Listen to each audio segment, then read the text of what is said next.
Oh, I was up kind of late last night, and when I got up this morning, I was really slow. Sorry about that. No, we're good. It's been a couple of weeks. My apologies yesterday. It was a combination of, shoot, what just happened? Okay, he didn't like what I said. Uh, and he's back again. I was moving the window, and then I pressed a button, and it navigated away. No, I was saying last Friday, I didn't hear my alarm go off because I had my earplugs plugged into my phone, and my phone was on the floor next to the bed, and combination of waking up several times in the middle of the night, like I just never heard it, and I never automatically woke up like I usually do. No big deal. It's bound to happen. We're brothers from a different mother. We're both wearing hoodies. Oh yeah, I'm wearing a lot of hoodies lately. Just I don't know. It's kind of cold down in the room I'm in, and they're comfortable. So. Are you still going hard in regards to working out? It's kind of cold up here. No. Yeah. That fell off. I've been taking these esport management classes, and there's like, I don't know, 3-4 weeks left of it. I'm very rapidly realizing that I'm not going to get anything from it. So, is it like hella beginners? One of them is kind of hella beginners. I mean, there's not a lot new there. The other one's a project management course, and there's stuff there that's valuable, maybe, but valuable to me. Like, am I going to use this for anything? Am I getting any enjoyment out of it? No. So now I'm in this weird spot of, do I really I suppose I should just stick it out for the next 6 weeks or whatever, or 3 weeks or whatever's left. And it's virtual, right? So yeah, you can't even build relationships with students and try to leverage that. Yeah, there's a Zoom meetings and stuff, but yeah, there's not exactly a networking, a lot of networking opportunities. So at least not for me. How much was it? Like $700-800? Huh? How much was the class? Like $700-800? Yeah, about there. So 600 and some for 2 of them, but I'll probably see them out. I don't know. If I just don't care about grades, then it'll make it a lot easier. But have you, out of curiosity, have you been able to pick the brain out of the instructor and see if you could infiltrate his network or her network? Nah. You see how I called myself and I said her? I'm trying to be careful, man. Yeah. Well, they are both guys, but it's just how it is. It's not. I think the one course did have the first instructor was a female. So, but yeah, no, I know what you're talking about. I've caught myself saying him a lot in cases where it's actually not a him too. Yeah. So where you just assume certain people in certain roles. But I had one of my computer science teachers at the university.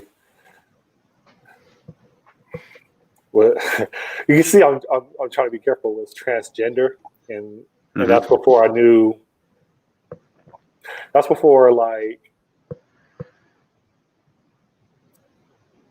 I had a better understanding of transgender. I was confused when I would look at him, but I mean he was teaching me good information, and I wasn't sure if I was supposed to be saying he or she because he never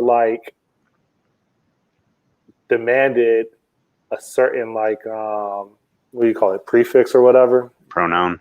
Yeah. pronoun. Like, so, I mean, thankfully I'm not even, see, I tread water, like, because I'm saying thankfully, but it was never an issue or a barrier in regards to receiving training, but I was always confused on how I was supposed to interact with that person, especially when I would like go into office hours, which I did a lot for physics and my computer science and math classes and accounting because I struggled in all that.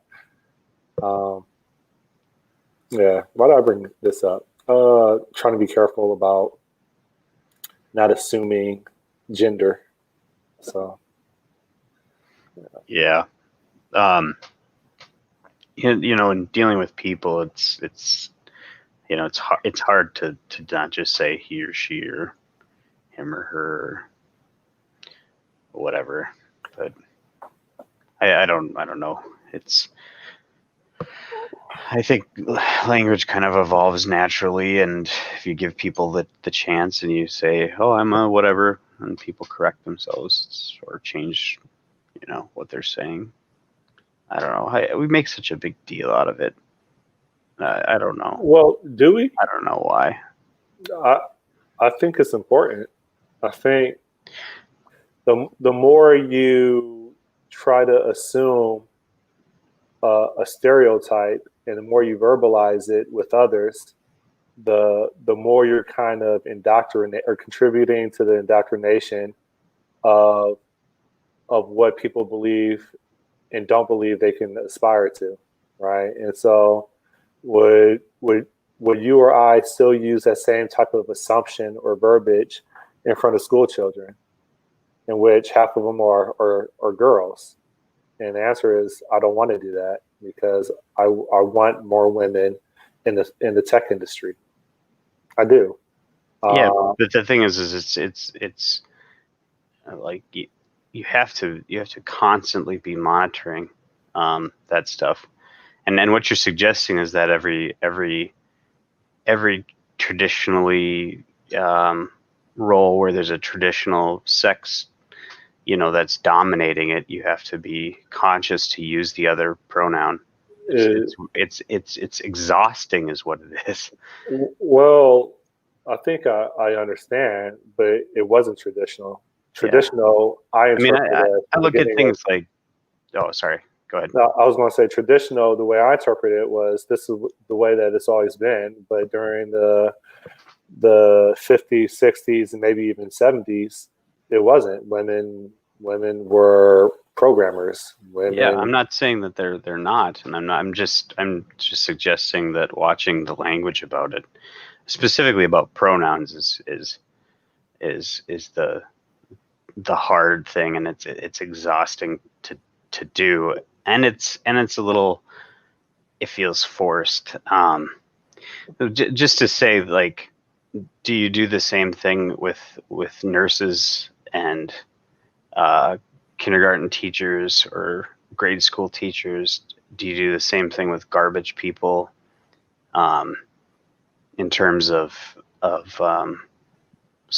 if you were to talk about, the garbage, well, first of all, do you say garbage person or something, or is it garbage man? And you say, did he pick up the garbage today? That's just the natural way you think of it. And if somebody's talking about their first grade teacher, would you say, oh, what's his name? No, I assume that it's a woman. Yeah. Now, if you make it ubiquitous, you take everything into account. Ubiquitous. You have to try to. What you're doing by swapping it is intentionally is probably recognizing the fact that there's the dominant gender there. I think that the suggested route is to probably try to find the non-specific. Plus, he and she is also themselves. Assumes that they have a defined gender too, I suppose. Isn't there like they, them is what the suggested is?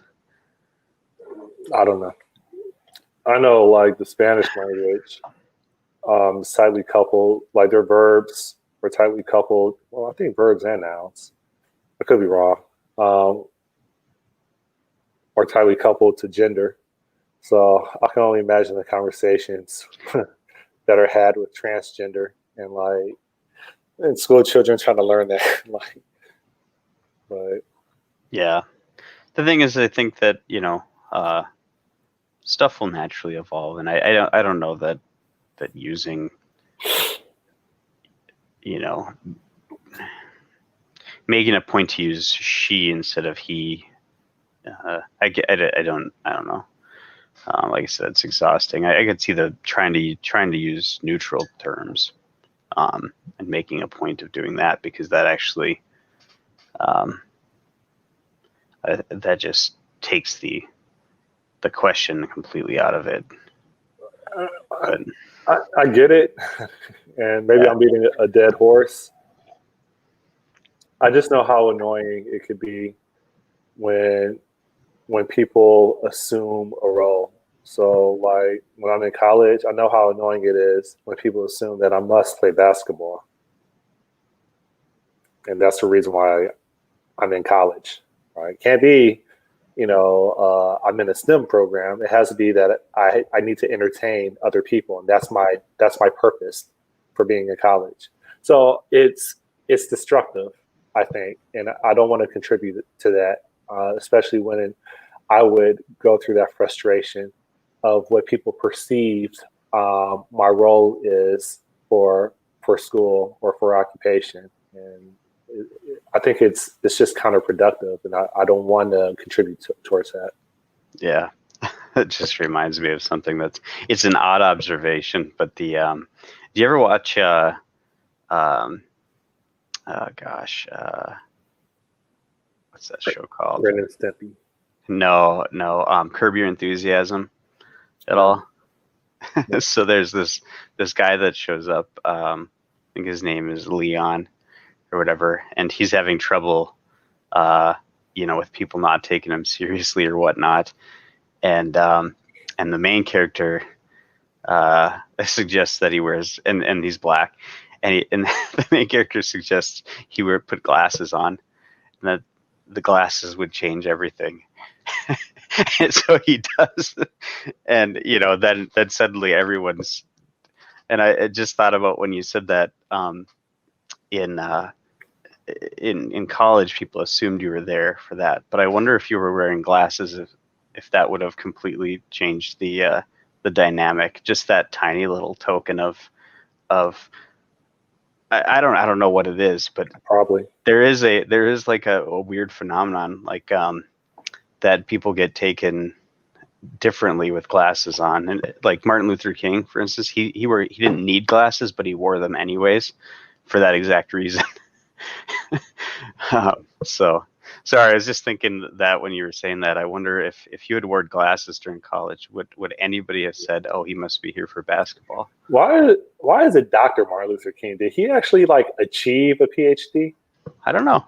That's a good I question. don't think he did. He was young.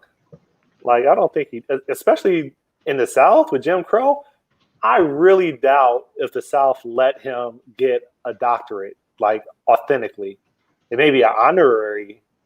I don't know, what do you even call it? Honorary doctorate? But that doesn't really count. He was a doctorate in systematic theology from Boston University. Oh, I stand corrected. Yep.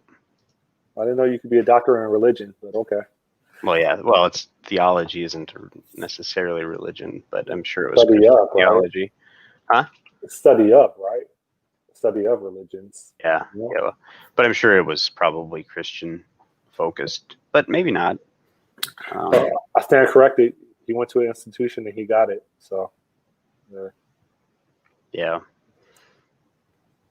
So, anyway. Meanwhile, I'm kind of overwhelmed. I'm working 2 jobs. I was pressured into giving a lightning talk for Skills Matter F Sharp Exchange Conference. I'm still held up here in Canada, I've been in quarantine for the last 14 days. I just finished it. Now it's getting cold. I'm struggling just like you to try to stay physically active. I don't know. I feel like I have a lot of things going on right now. I don't know how to balance it. I know I need to make time for everything that's important. But Well, at least it's a lightning talk and not a full talk, right? this is true, but I don't know how to do a good job delivering a lightning talk when I know that I can't cram this idea into 10 minutes. Like, that's the thing. It's like the talk is specification as a library. And so it's talking about modeling your your solution explorer or your file system for an application to be business oriented instead of based on N tier, right? Your views, view models, services, repositories. And then going in detail, like defining the problem and then introducing a new idea and then drilling into the components of that new idea, and then introducing an example of how to implement that or how to realize that, like at work, and then still making sure that you like solidify what you're trying to present by summarizing what the problem was and the idea that you provided and summarizing how it addresses that, and then providing references to your inspiration so you give other people props, authors, speakers. I don't know how to do that in 10 minutes. So I'm sure you'll find a way. I started last night on the slide deck. I got like 13, 14 slides right now. So you're talking the idea of modeling things or not modeling, but organizing things into vertical slices instead of horizontal ones, right? It's both. It's organizing the file system, but then adding specific libraries that have no conditional logic, but really expose the language and the operations at an abstract level that application modules will interpret. Like, just that alone means I need to go into like additional detail to explain that, right? And so, Yeah, you're gonna have to find some metaphors. you know, like I said, last night was me throwing some slides together, and every morning, every evening, I plan on just revisiting the slide deck, refining it, and doing a dry run of a talk and making sure that it gets. I think I'm just going to record it without the audience actually knowing that it's pre-recorded. Mm-hmm. And then that should remove any stuttering, any brain farts, etc. Yeah, are they asking you to do a live one? Because recordings, I know a lot of virtual conferences before the pandemic were doing, they would record the thing, and then like when Dave Rail did his, everyone recorded them up front, and then they actually had the speakers in the room with them so that they could discuss as it was going on. So, which is a cool way to do it. But I think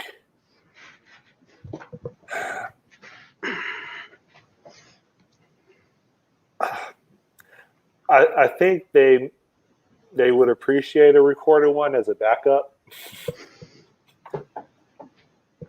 I don't know. My assumption is it was supposed to be live, gotcha. and if something happens, then they have the tooling to swap from the speakers, video and audio to something else. So you got to fit all that into 10 minutes, and do you also have to be entertaining? Got to find some jokes to throw in there. No, I don't think so. I think I have a history of trying too hard to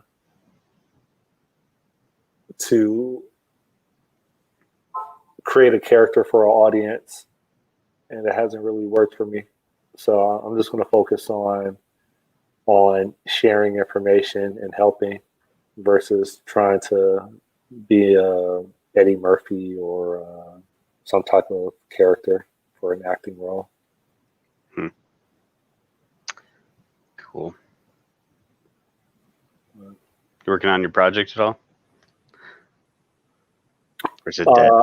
No, it's not. It's not dead. I actually revisited it last night when I was live streaming my preparation because those projects are what I'm referencing. So I'm taking screenshots, cropping them, and throwing them into the slide deck, and noticing some things that could be modified. So I did a little bit of formatting updates last night on it. One thing I will say is, especially with the Courier app, I like the way it looks. I haven't looked at that code in like 6 weeks. And I'm like, yo, damn, man, a master wrote this. And that's coming off of one of my newer responsibilities for the new job I have was writing an assessment, and now I'm trying to address performance issues. And the devil is in the details, right? And so, like, I submitted my assessment, it was accepted. They said it was kind of too detailed. But now, as I'm trying to like address performance issues with the system that they have, I'm seeing a lot of issues that I didn't catch in my assessment because I didn't have to troubleshoot anything. So as I'm diagnosing why this performance is having issues, it kind of, I don't know if you saw my tweet on Twitter in which I started venting again about design patterns and solid. But it's like that code base is filled with all that stuff and it doesn't matter. It's still the area that I'm looking at, terrible. Which they have just dependencies all over the place. Like logging in somehow relies on a UI framework that doesn't appear to can be removed. So there's right now I can't find out a way to write an integration test because it literally authentication literally relies on a browser. So why am I saying all this? It shouldn't rely on a browser. It's the tool that they chose, the library, the package that they chose. Only, to my knowledge, only does authentication by launching a browser window. So like when you authenticate using federated security, I don't even know if I'm using the right term. Yeah. So it's kind of that, and I'm like, well, what if the client to the server isn't a browser or isn't a UI framework of some sort? What if it's not UI as a client? What if it's, I don't know, another machine as a client that's just back end? There's no user interface to it. How do they authenticate? Sure. Yeah, we've been considering that. Okay. Like there could be other clients that don't have a user interface. It's kind of important if the whole point was this project hasn't been delivered and within the allocated time, and we think that we need to speed up development and start getting this in front of customers, we probably need to do some automation, right? We shouldn't have to launch the entire application every single time we need to test something. I feel like I'm going to lose this battle, man. Have the conversation that I really shouldn't have. What could be worse than that besides me not having a job? Oh, well, I mean, it could be worse. The code could be worse. So I viewed some development this week that I had never seen the likes of before. And I don't think it was the developer's fault. It was the because it started with purchased software. So whoever they purchased the software from was at fault. But every table and column name in the database uses a code. Okay. Like C45E or something like that, and then subtable C42E or something like that. And every column is C45 dash 1 or something. I don't know. I'm just making up these numbers. But so they make the table names or column names part of the implementation details. no, not really. Okay. I think the implementation refers to those specific codes. It's unintelligible. Yeah. They're exposing implementation details through the names. Yeah. Yeah. It's unintelligible is what it is when you're looking at it. So it's going to be interesting to unwind that. But this is an assessment, or you guys are refactoring? It's an assessment, but the idea is to I think that there's more of an evolutionary approach. They want to take an evolutionary approach to get rid of or to exchange or to fix or whatever this thing. So what does that mean? Evolutionary approach? Are you talking about very formal, or are you talking about like the patterns of like the strangler pattern? Monolith decomposition or replacement. So so there's a big monolith that needs to be ripped apart. And there's a pretty defined set of ways to do that. It starts with domain modeling and breaking down into subdomains everything that the monolith does, and then figuring out, doing an assessment of how coupled or where does the code in that monolith, how is it separated into those domains, and then how coupled are they, and then what changes the most, and then you pick candidates. You have to build up walls internally and then extract or replace that bit and integrate back in. It's a fun. It could be a fun thing. No, it's not. Yeah, well, it could be. Like yesterday, I must have said like WTF like 6 times within like 2 hours. Like have you ever just got frustrated trying to like go through the code at runtime? Hey, no, not really. Yeah, I'm like, what the fuck? What? Why do I have to? Like, I just kept on saying that. I was getting annoyed yesterday.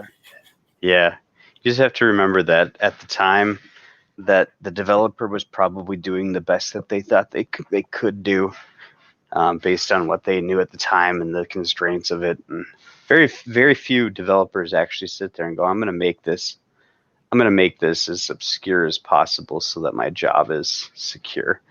Like, that is a thing, but it's not, like, nobody really does that except for some really, I understand that people are doing the best with what they know and what they have. I understand that. It's just that there really should be certain principles that you have to know and you have to practice before you get hired, period. And so, like, for example, this was when you want to log into the app, your login should only, feel free to debate with me, but your login should only like authenticate and maybe authorize, if you want to add authorization to that scenario for whatever features you have control over or don't have control over. And that's it. When you're logging in, it shouldn't be also pulling in all the data that you need for all the features of the application. No, it's just login. It should know nothing about any other aspect of what the application does. It should just log you into the system. And that's it. The login is actually like querying data for all these other features of the system. And it's just, and I'm trying to like figure out a proper way of like separating that. And it has all these UI dependencies that are attached to logging in. And it's right now it's impossible to like write an automated test or write a script, like a headless script. And so it's just me getting like frustrated is the only word I could think of like, damn, this completely contradicts my assessment. I thought I did a good job. I thought I was really detailed. But now I'm in the details. Like, I'm going to have to rewrite this because, and here's the thing. When you learn that you're going to have to rewrite something because it's taking too long for you to understand, like cognitively load it in your head and then refactor it. You're like, there's spending way too much time trying to pick this thing apart and remodel it without destroying everything else. This really just needs to be, let me just write a module that is completely agnostic about the rest of the system and then just adapt the system to this module, plug and play, and that's it. So like, there's just so many things I have to think about as the clock is ticking because my contract is finite. There's only so much time that I have. Well, better just do it then, I suppose. Ask forgiveness later if that's not what they want. So they're doing profile loading. In other words, after the login's complete, or during but during the login process.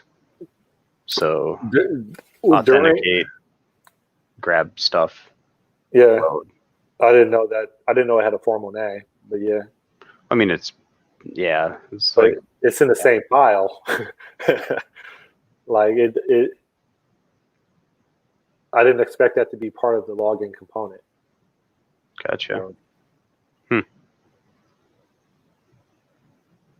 then they arguments like there's a lot of examples of parameters. Excuse me. For a method being delegates. And this is really difficult for me to read because I'm just not used to that syntax. So I'll try to be straight with myself and say, just because it's familiar doesn't mean it's wrong, Scott. Or because it's not familiar doesn't mean it's wrong. Okay, let me just.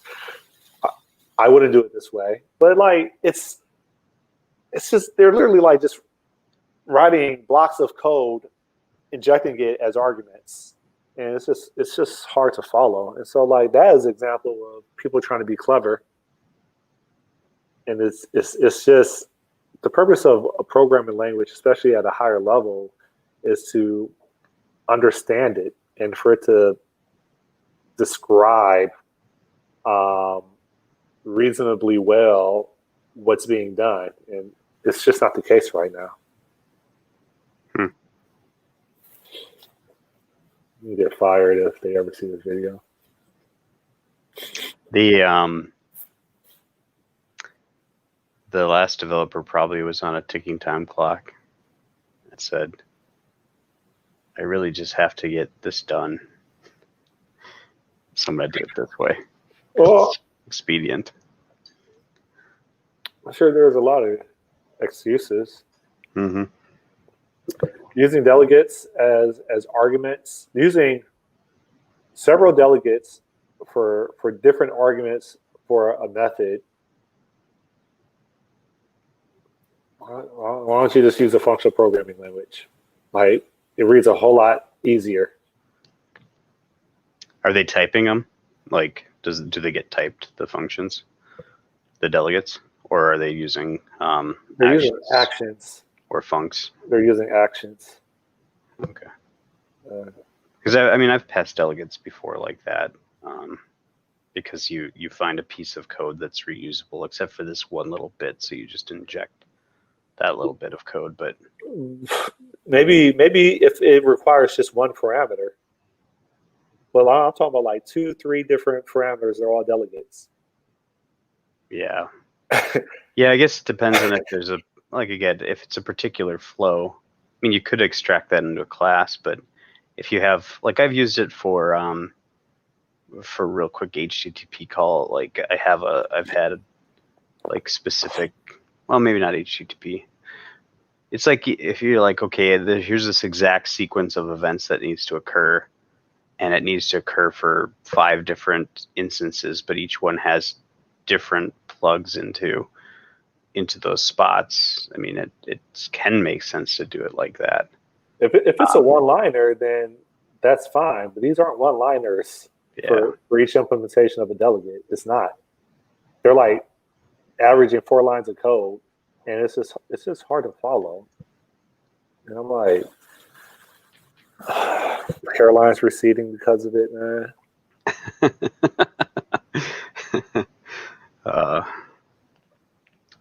Don't get too frustrated by it. It's just code. You'll figure it out. Just extract it and put a wall around it and write an adapter into it, and you're good to go. In theory, yeah. That's it. So I don't really have anything else coming up. I do want to get back to my passion project. I've had a nice break from it, and looking at the code again, it looks pleasant to work with compared to what I've been working on. Just because it's familiar doesn't mean it's pleasant. Oh, I'm just kidding. Yeah.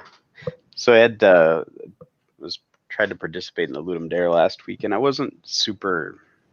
So that game jam that I do, I wasn't super excited about it going in, and I hit just a creative roadblock, and I couldn't unblock myself the entire time, so I ended up not submitting a game, not even really working on it. I didn't even have an idea at all, just complete mental block.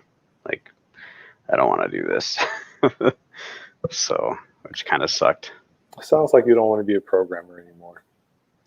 I don't know what I want to be. It's not that I don't want to be, not just be a programmer. There's nothing else I want to be. You should be a bounty hunter. Yeah, that's what I need to do, is go do a bunch of odd jobs. Work for ICE. Yeah, I know. I got to stop all those Canadians from flooding in. Send them back. Put them in detention centers. I think Canadians are content in Canada. I don't know if we have ICE agents up here, though. Like, are there ICE agents on the border with Canada? I mean, I'm sure they're everywhere. The question is what's their workload?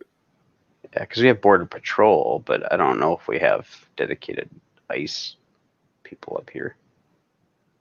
I guess I haven't seen it, so I don't hear about them. Well, immigrants are going to move everywhere, especially if, in this context, if there's a understanding that the risk is low for them being identified and asked for papers, right? So, like, if I was an immigrant and I knew of a state, maybe on the border of Canada, that didn't have strong immigration enforcement, didn't have a hell of federal agents, I would go there, be at peace, have peace of mind for the most part. Yeah, I'd have to assume it'd be really easy to sneak into the U.S. from Canada, or vice versa. Like, you could literally just go up to the boundary waters and cross over and probably not get caught, or just in the middle of a field or wooded section or something, just go up and walk over.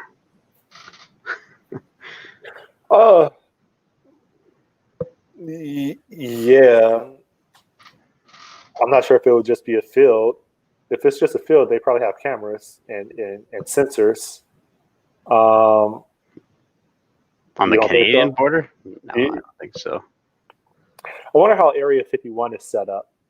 I can almost guarantee that they probably have sensors and cameras within 20 miles of the actual buildings.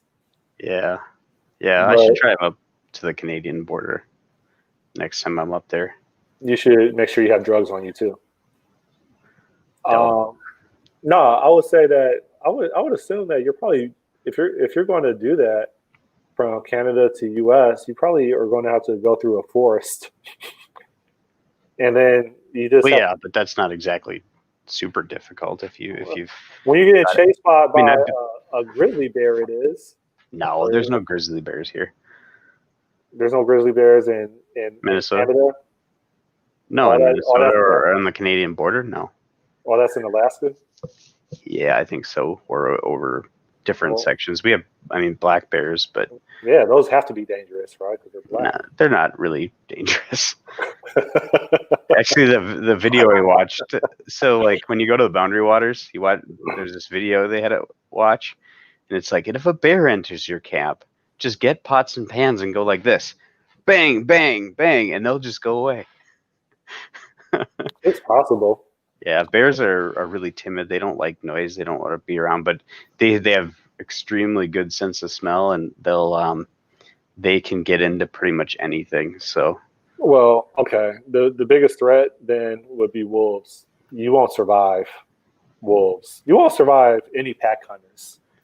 I think their success rate, African dog success rate, or wild African dog success rate is like 90%.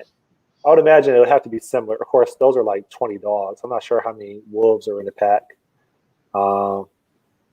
Yeah, I would be, because you have to have an assault rifle. A pistol would just want to do it if your number one concern was being or coming in contact with a pack of wolves. yeah, but again, I don't think that that's very common up there either. If I've been in Canada, just by crossing through in Boundary Waters and walking on land. Now, Quetico is a huge area around that, but they have entry points and stuff just like the U.S. does, and they might be patrolled, but they're not patrolled in a way where it's probably like, so they just don't have a lot of people crossing over. It's one developed country and another developed country. You don't have a caravan of migrants. Yeah, there's no reason to. Escaping murder and drugs and inflation. Yeah, it's economic disparity is what causes the problem. So, but yeah, I don't know. I think you could just go up there and walk right over. I don't think there's no fence, so no wall. Ramen, you want us to discuss anything before we leave in 10 minutes? I still can't say his first name, even though he pronounced it for us. Do you remember the pronunciation? I think it's just Roman. I mean, Roman. Right? Roman.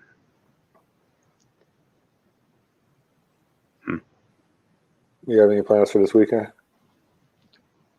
Probably got to get some stuff for the house ready for winter. It's probably one of the last few weekends we'll have of decent weather. So, a pond I have to get a pump out of. Probably have to do one last mow and put the mower away and everything you don't want to do. Of course, what do I want to do? Just hire a landscaper then.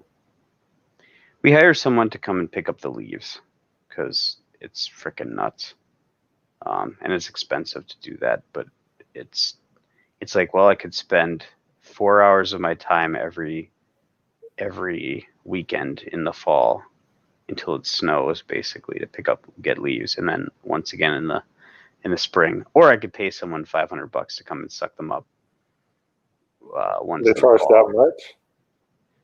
Yeah, it's like a $300-400. I think it's like a $400 or $500 process to get them to suck up all the leaves each time. They charge $100 an hour to get rid of your leaves. They do haul away too, but yeah, I mean it's no joke though, man. I mean, I'm about to start doing that.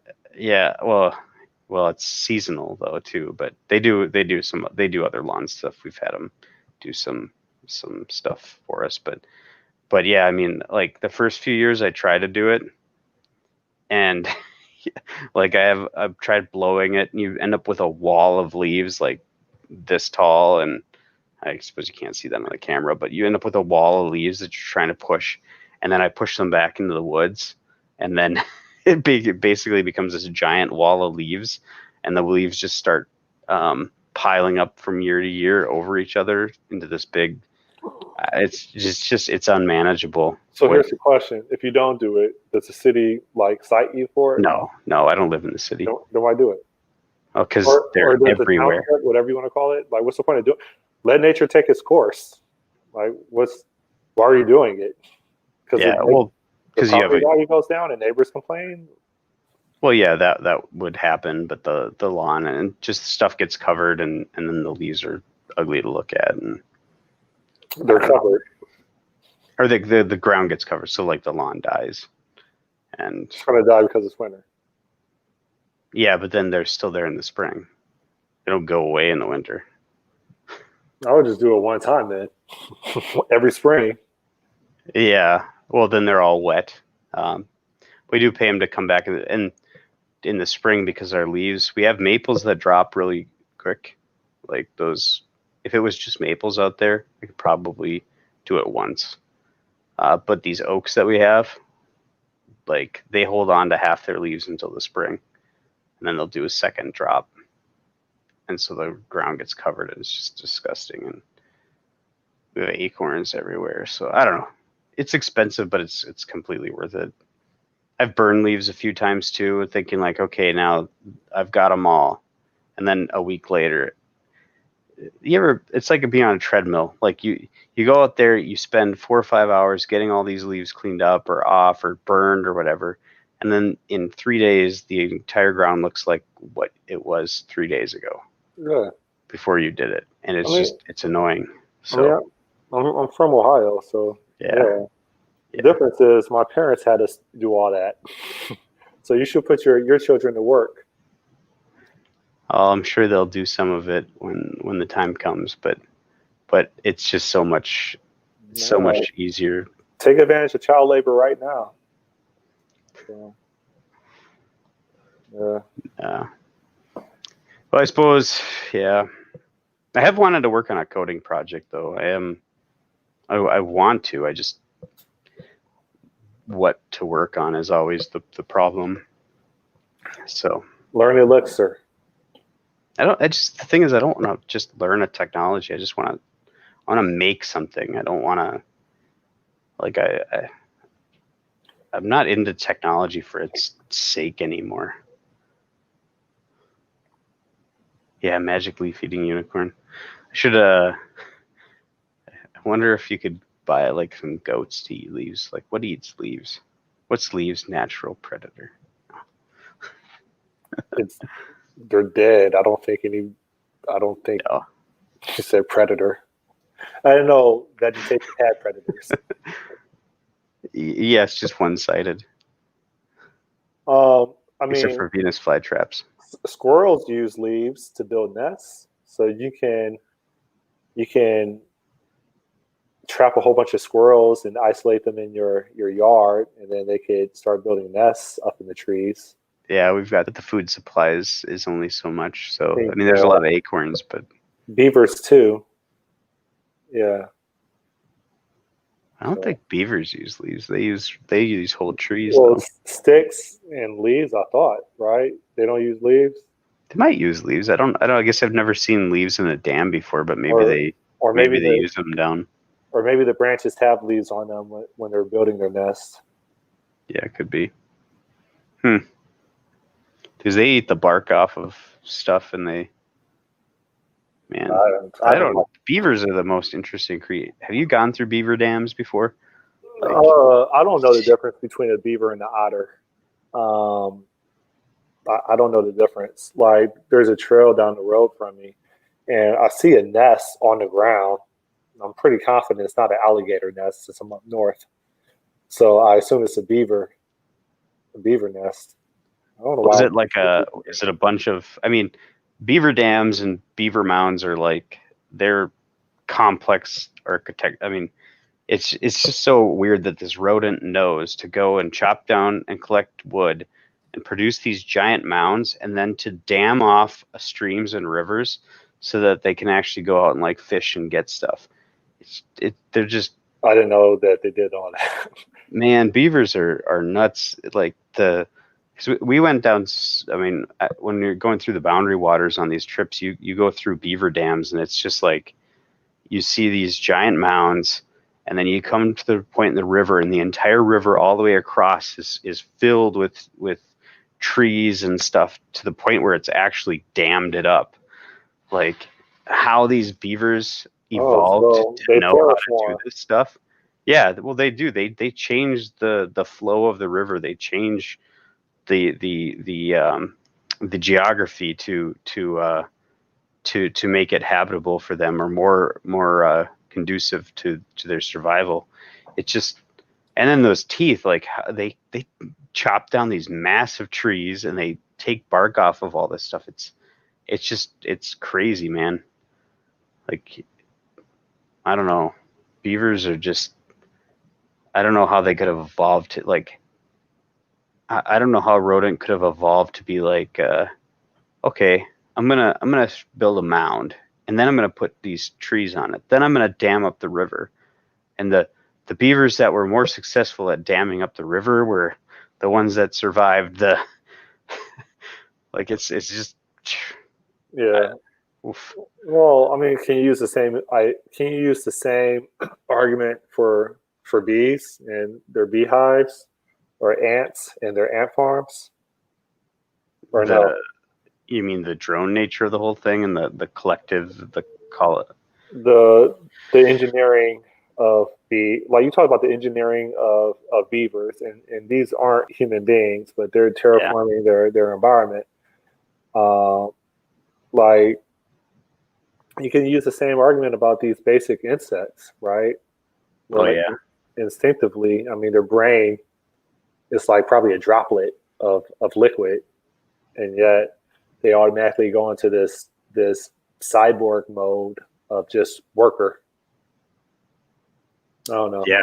That's why I like. I was having this conversation a couple of days ago, but like I think evolution is part of creation. Like I don't think it's mutually exclusive. I think that there has to be a intelligent mind or intelligent minds, plural, behind that, because it just doesn't make sense how things can evolve to adapt. Like if everything has, this is going to go on, but if life is finite, then how does life really know? There has to be some controller that regulates, okay, this life died because of this issue with this system, so let's correct that over the next million years. Like there has to be some type of regulating body that observes and then adapts over millions of years so that beavers can build a beaver dam, or that, I don't know, creatures can do whatever they do. They grow more fur because they tend to migrate over the last 10, like something, there has to be a regulating body. I don't understand how something dies and then somehow through telekinesis their offspring says, oh, they died because they had a lack of this chemical in their body, so we're going to build this up for future generations. Like how's that information get passed on to other generations? That's not how it works though. It's Well, how that does it work? Because I'm confused. the idea is that there's slight mutations in every single thing that's born, right? And so these slight mutations happen, and if that slight mutation makes this person more adept, or this thing more adept at what it's doing, then that mutation naturally will pass its genes on, because of the fact that it can survive better. Like it has a better thing. So you can write algorithms like this, right? You take an algorithm, you mutate it slightly, you put it out, and then you evaluate it for fitness, and then you kill off you you you kill off the other one, or consume its resources, because this one is more successful. and Okay, I think I then it understand. mutates again. So there's branching, and then it basically slowly wipes out the old one. But and then and it's a lot of it to do is just what's been successful at what's the most successful at being able to make it through harsh environment and succeed to actually procreate on to the next level. Well, Which I in a wonder how short people time frames, there's no way, but in terms of millions of years. in millions of years, I don't understand how people still struggle with depression. Then, if depression has been, if some forms of depression have been linked genetically or to genetics, you would think that depression would weed out over millions of years the people that aren't prone to getting it. They would be living, and the people that are prone to struggling with it, they would be weeded out for the last 40,000 years or if longer. Well, no, who knows? Depression might be a completely new affair, though. That's Because going to of take million years. technology, and we have so much time on our hands to actually think about things. Yeah. Like there's so much stuff that people used to have to like you think about it, about the idea of, well, if we're not supposed to be eating tons of sugar and salt, and well, you need salt, but if we're not supposed to be chowing down on sugar and salt all the time, why the hell is it so good? Why did we evolve to like it so much? And it was because the environment and what we could do at the time, like those things were necessary, and whenever we could get our hands on them, we should have eaten them. But when you take the technological advances in society and suddenly make that stuff massively available, your instinct didn't change. Like technology and society's advanced faster than what humans can evolve. So we're going to have a whole new set of problems. But who knows, in 100,000 years, we could be eating like a piece of kale and being like, oh, this is the best thing. 100,000 years, we're not going to be here. Yeah, a little extinction event maybe. Event. It's not an event. It's gradual behavior of humans. No. The thing, I think, well, we might not be the same humans, but I think humans will be here. It depends on if there's an extinction level event. That's one thing, but that we can't control. And we might be able to even stop something like that. But like a super volcano, or a giant asteroid. You did say 100,000 years, right? Yeah. Okay. Like those kinds of things could wipe us out. But otherwise, the Industrial Revolution was like 300 years ago. Yeah. Plus or minus. I think it's plus. Within 300 years, what was the Earth like back then? I'm sure we didn't have the instruments to really measure the environments of Earth, how much carbon was in the air, what the sea levels were like, what the climate of those or the temperature of those sea levels, how much ice we had in the polar regions of the Earth, right? That stuff has dramatically changed, right? 300 years later. Mm-hmm. That's 300 years, right? We're talking about 100,000 years from now. Will there still be humans on Earth? The answer is no. No. Dude, there might not be Homo sapiens as we know them, but there probably is going to be. I mean, humans, modern Homo sapiens were 20,000 or 200,000 years ago is when they came out.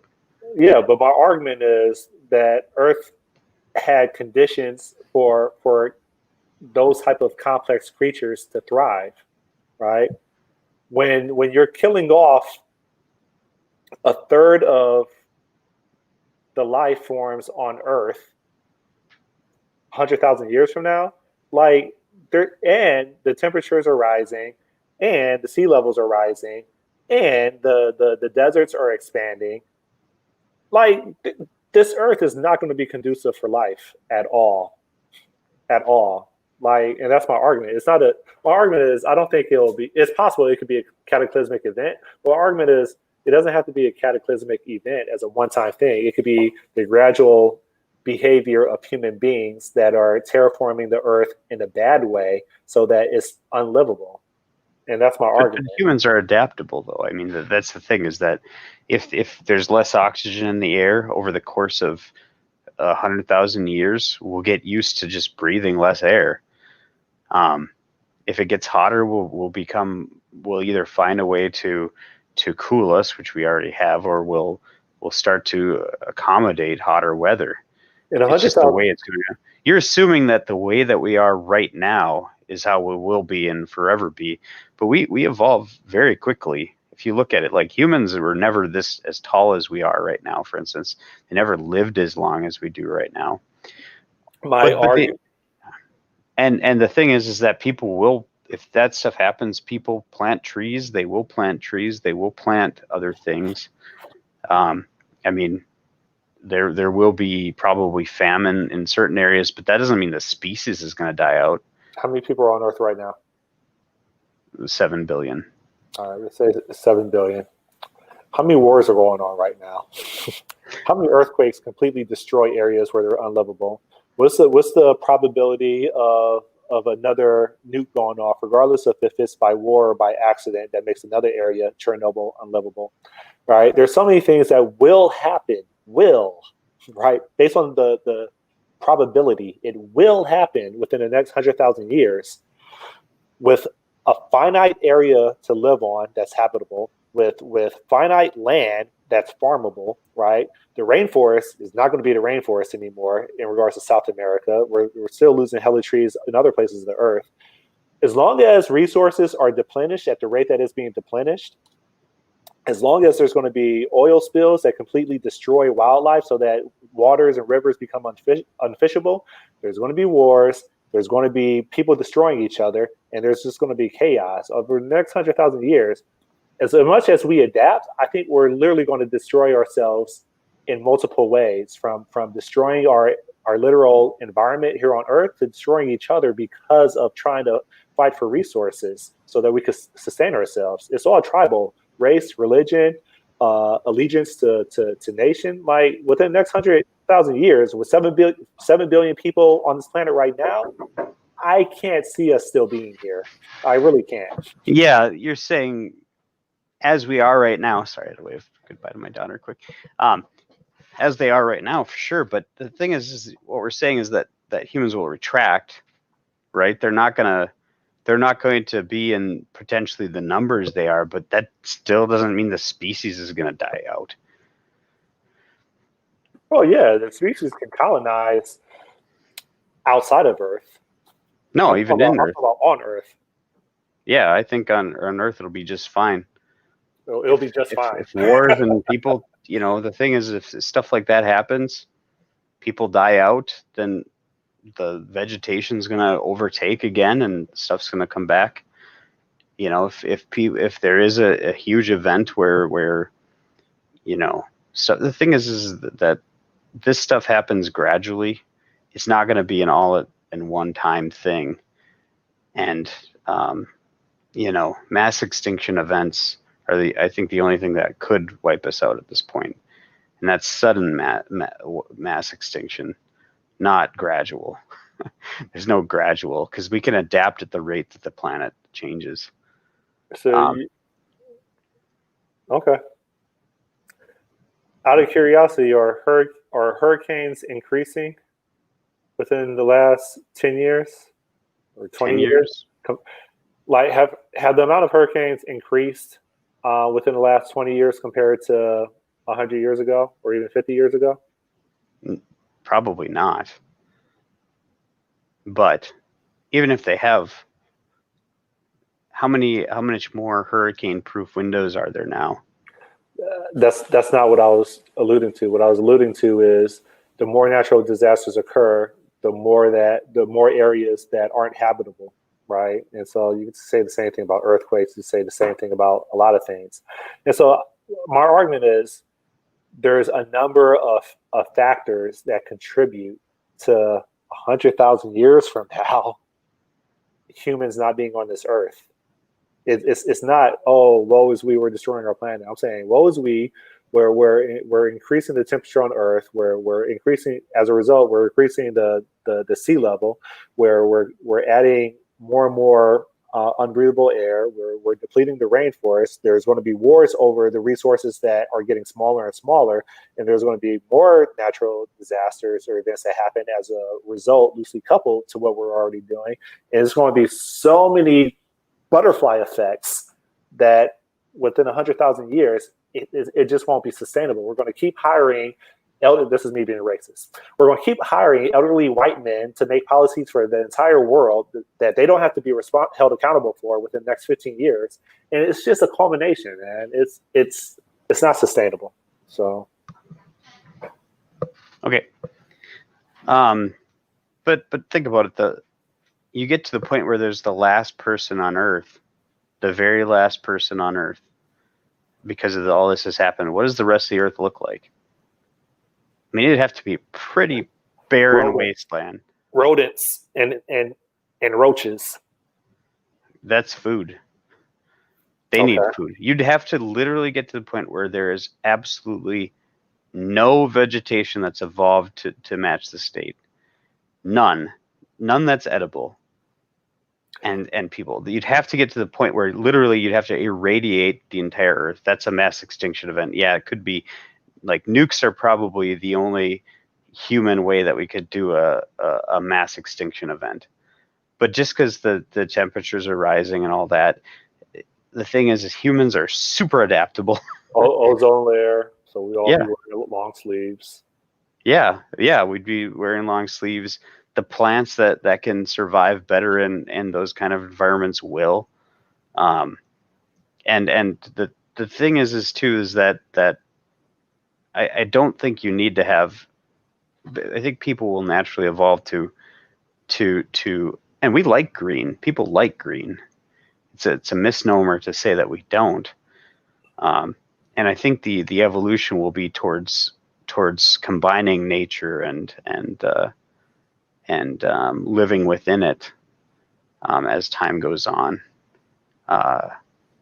The other bit is that I don't think that. I